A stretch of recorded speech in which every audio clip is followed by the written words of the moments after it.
Needless to say, my neighbors around here have probably heard me screaming and saying a few things today. Whew, this job has got to me. So welcome back, everybody. If you watched the last episode, we just had our first solo big house inspection. Now, we had an inspection once before that for the foundation, but I did hire that portion out because it was such a big critical job. But all this framing you see behind me from the floor up, which has taken me weeks to get done by myself, well, this was the first inspection for it. We got the thumbs up, so that means we can put sheathing on the house now and roof decking, something I have been looking forward to. So let me show you what we're using. We're going to go over the install practices today. I am not a professional. This is just what I've learned and read, and I'm explaining why I went with some of the products that I chose. Okay, so this is what's going on the side of the house. I decided to go with the zip system sheathing, and if you're not familiar with that, this already has the vapor barrier basically glued, pressed on to the outside. Does cost a little more, but actually did not cost as much as I was thinking. You could just go with regular OSB or plywood, and then you'd have to put a big floppy vapor barrier on the outside like Tyvek. Okay, so the reason I chose not to do traditional OSB like I did on our last house build was because this is solo at the moment. Not saying I won't get some help. We'll see what happens. But going solo, the last thing I wanted, one of the nightmare things that we did on our last house was putting up that big Tyvek vapor barrier, trying to roll that around in the wind with me and Tiffany. And by the way, this was on a ground level house. It was just extremely aggravating.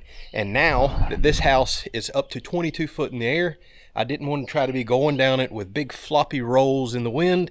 I just thought that would not be solo build friendly. This is supposed to be some excellent stuff, and the fact that the vapor barrier is now built in, all I've got to do is just tape the seams after we nail this in.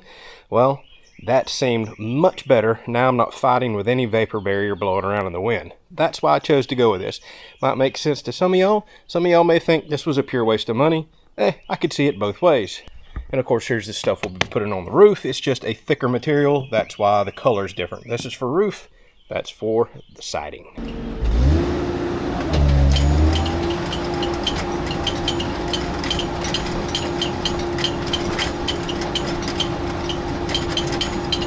All right, so if y'all watched one of the old episodes to where I bought this lift because I knew it would be so handy on the house, and oh my goodness, it's been worth every cent. But I built a bunch of tools and adapters on here to help me out. And one of them was these brackets right here that I could put multiple sheets in. And then I put this hook up here that can go in and out of the way, even though I've already bent the heck out of it running it into all kinds of stuff. And that'll hook on the top edge of the sheet to keep them from falling off. So basically I can just come up to the wall, throw me a sheet off, nail it, and then, you know, rinse and repeat.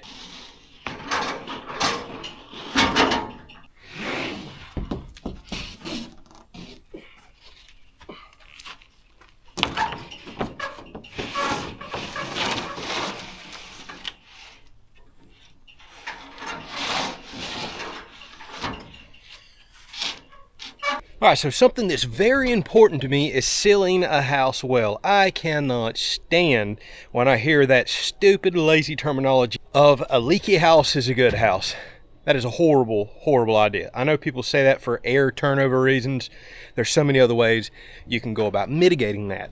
I want a nice sealed house for bugs, for not dumping my AC out, not pulling in outside nasty air. I want to control what I pull in. So what I had originally planned to do was get some rubberized liquid flashing and put me a nice thick bead all across right here. So whenever I press my sheet against it, it seals up, and any leaky air that could come out of the house and want to come behind this bottom plate, well, guess what? It can't drive down and out.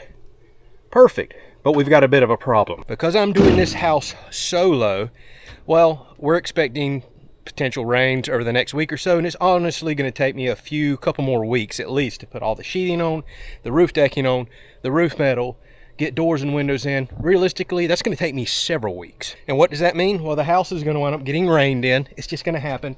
And yes, y'all can already see some mold and mildew buildup on here. Perfectly normal, people. Trust me, I've already ordered a bunch of really, really good mold chemicals for treating houses. This is normal stuff. But back to what I was saying. If I go ahead and seal up today, what's going to happen when the next rain comes that they're calling for in just a couple days? House is going to fill up with water. Guess what's going to happen? Water's going to run across this sheet, probably come underneath this bottom plate, try to drain out, and if I've sealed off, you know, somewhere here, somewhere up here, the water's going to get trapped in between this sheathing and my main support beam. It has nowhere to go. That's going to create mold, mildew, and rot. Not something you want special on your structural beam here.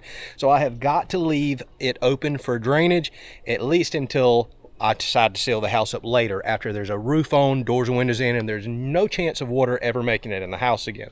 So I've got a thought. We're just gonna have to do some extra sealing. So because we have all these hurricane straps that's gonna cause the sheathing to sit off of the bottom plate, well, we're gonna have a leaky house, y'all. There's no way around it. I can't stand that, but I have to do this hurricane strapping because I'm in a hurricane state. So my thought is, I bought some of this Lexel, which is probably one of the best clear sealants there is out there. Extremely elastic, won't crack and break, and is excellent for what I'm going to do right here. All right, so here's my thought. I'm going to run a really thick bead of Lexel on the bottom plate across these straps all the way down before I put every sheet on. And when I nail it in, now air that could potentially come out of the house this way, it's going to come down and meet this bead, and air can't come out. But there's another issue. Air could potentially come under the bottom plate and out here. Even though we already have a foam sealer and air barrier in there, it could still potentially come out. We're taking care of it this way. I can't seal down here right now. So my next thought is, we're going to come back in the house once everything's completely dried in, and you see the gap right here at the bottom plate, that's because it's sitting on foam. We're just going to probably do some liquid flashing seal all along the bottom plate on the inside of the house, down the road. That, my friends, is going to seal out the air, the bugs, and everything else, and make me a nice, tight house.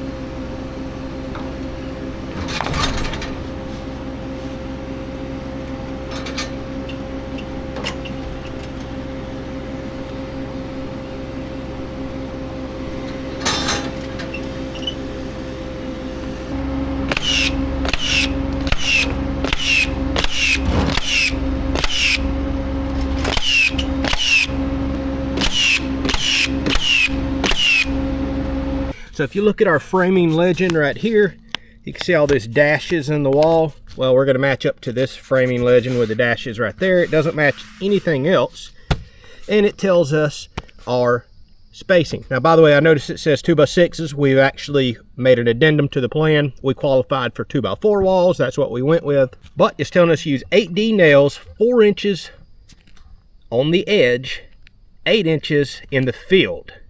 That's out in the middle of the sheet. So every 8 inches on center in the middle, every 4 inches on center on the edges for our nailing. We must meet this or we will not pass. The inspector will not approve us. All right, so here's something else I really like about the zip system. You see all these circles and squares out here? Well, if you measure them, guess what? They're 8 inches on center, and you can see how they match up with the studs. They tell you exactly where to nail. Kind of takes the guesswork out of it. Then over here on the edges, well, we're going to have to get that 4-inch spacing that I was telling you about on the nails. So let's get to nailing. I've got a ton of nailing to do. Oh, and look what just popped up. Look back here behind me.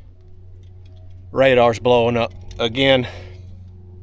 I might better knock off for the day. This is why we're not sealing the house up just yet. That water's got to run out of this house should it start raining on me.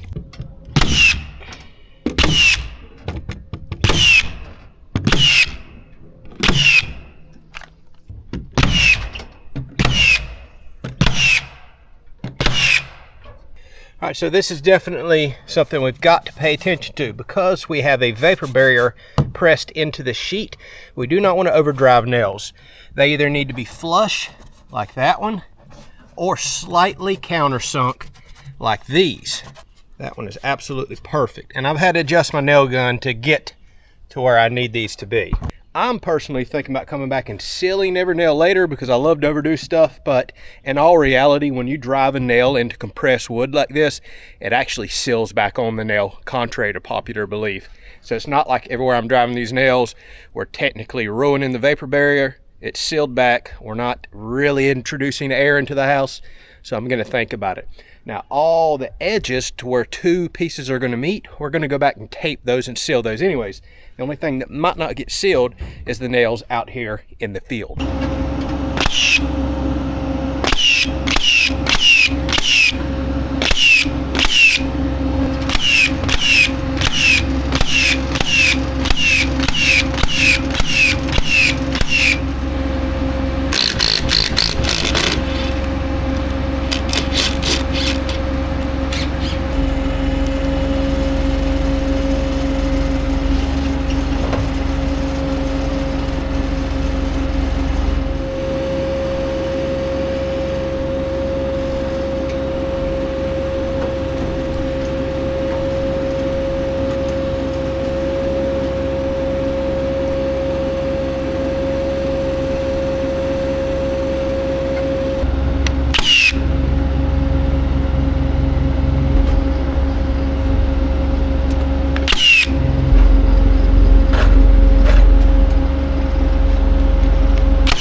Alright, so I've got one full run done all the way around the house. Great. That means the house is getting really locked in now.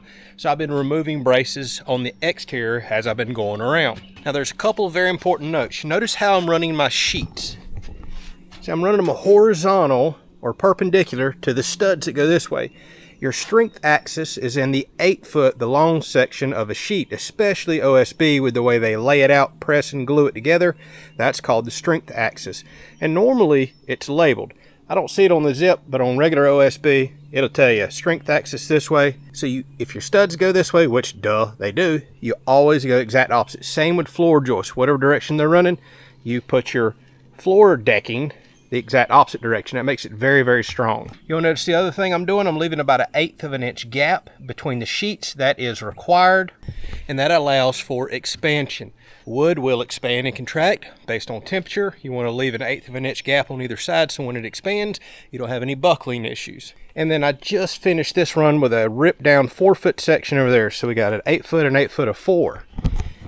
Now we're going to come back to this end and take that other half, that ripped 4-foot section, and put it here. You never have seams stop on top of each other. So since I have a seam right here on an 8-foot piece, my next run is going to stop right here. We'll seam there. You never want your seams from one run to the next to overlap. All right, so when you get to here doing your second run like this, we need to space it out 1/8 of an inch. So I've got a little homemade tool that I'm going to use, or if you don't happen to have something like I made, let me show you what you can do. Just take you a typical framing nail. That's about 1/8 of an inch. Put it right on top of the sheet. Barely put it in.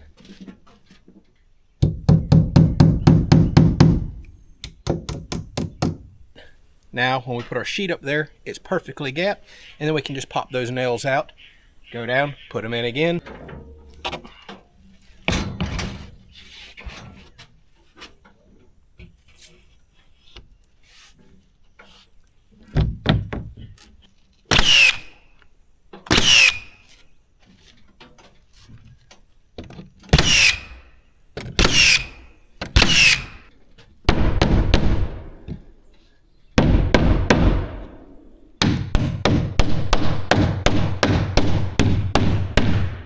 right, so as you can see, made really good progress. It's morning. I was back over here loading up all the tools in the lift. I just brought a bunch more sheathing over here and I was getting ready to continue to work on this. That was until I decided to check the rain forecast. Oh my goodness, we've been in severe drought for like 7 or 8 months. Long story short, we went months and months and months with not many rains at all. I just checked the forecast. It changed dramatically overnight. The next 10 days, starting tomorrow, super high chances of rain every single day. So now I've went into pure panic mode. I was going to put the roof on the house next week, the decking, tape everything, and have a relatively waterproof house. I'm not going to get any work done next week. And now I'm worried about 10 plus days of rain inside the house. You think we've got a mold or mildew problem now? It would be disgusting in there. While all this material is rated for outdoor exposure, during construction it's normal. 10 plus days of potential rain, not willing to tolerate that. I would have such a mess to clean up and I'd be highly concerned about this house drying out well, being that I'm getting ready to dry it in.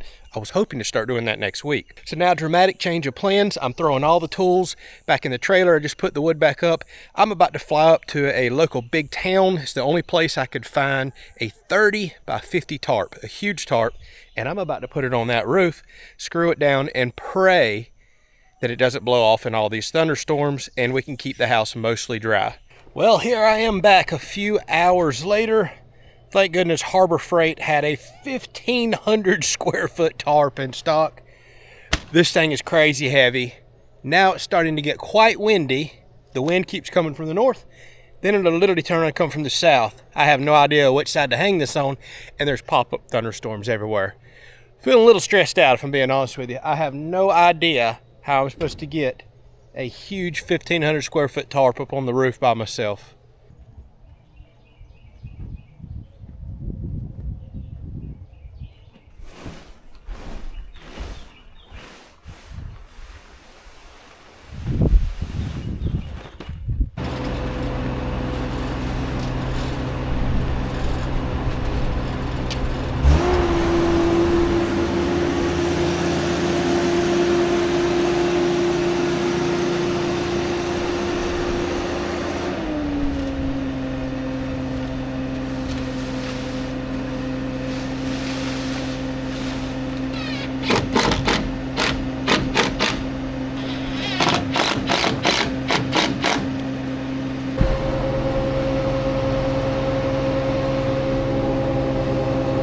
Aggravating wind.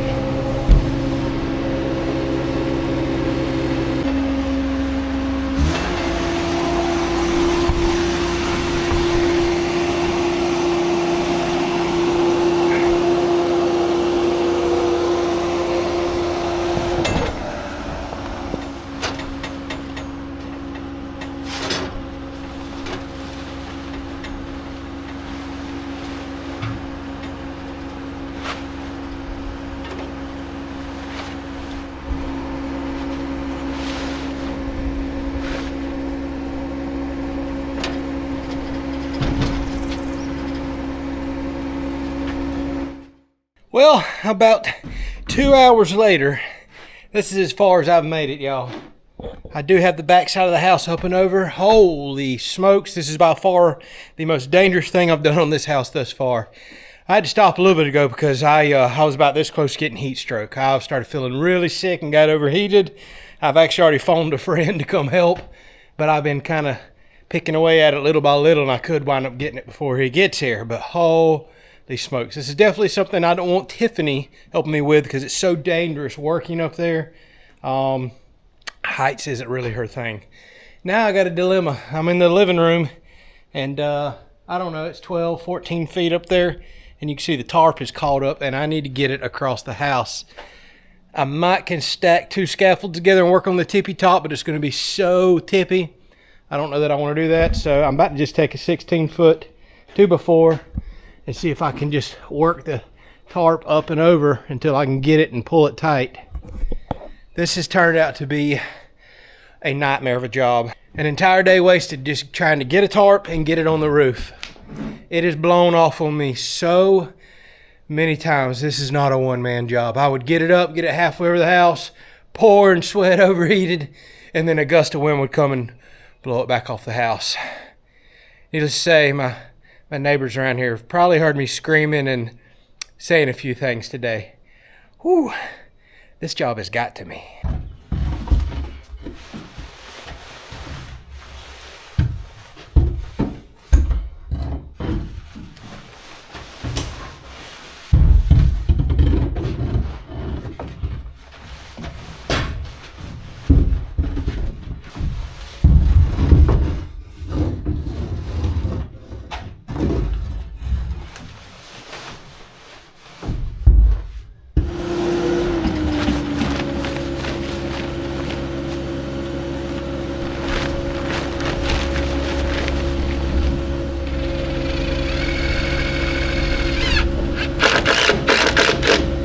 Alright y'all, this is not how I intended for this episode to go. I was thinking I was going to bring y'all a full sheathing episode. There's still so much to talk about. Specialized seam tape that I use. Special bits to cut out all the openings. And well, we've still got to do the gable ends and all kinds of other stuff. But Mother Nature says you're done for now. And to be honest with you, I don't know when I'm going to get back on this project. I sure hate to complain about the rain because we need it so bad. But how do we go with 7 or 8 months of pure drought and then the week that I'm going to put on the roof? The roof, the one thing that I need for the rain, it's a 10-day forecast of rain. Oh, just my luck, but it is what it is. We sure do need that rain. Okay, well, we're 2 runs up, which means the house is locked in and solid. It's going to be super stiff now. I mean, you could get on the roof and work if you wanted to, but I want to finish up the sheathing. We've got the tarpaulin all the way over the roof. That was the biggest nightmare job I've done thus far on the house. And we'll see what happens. Okay, don't know when you're getting another house video, but we do have plenty of stuff to do back at our property. Got some cool content coming over there.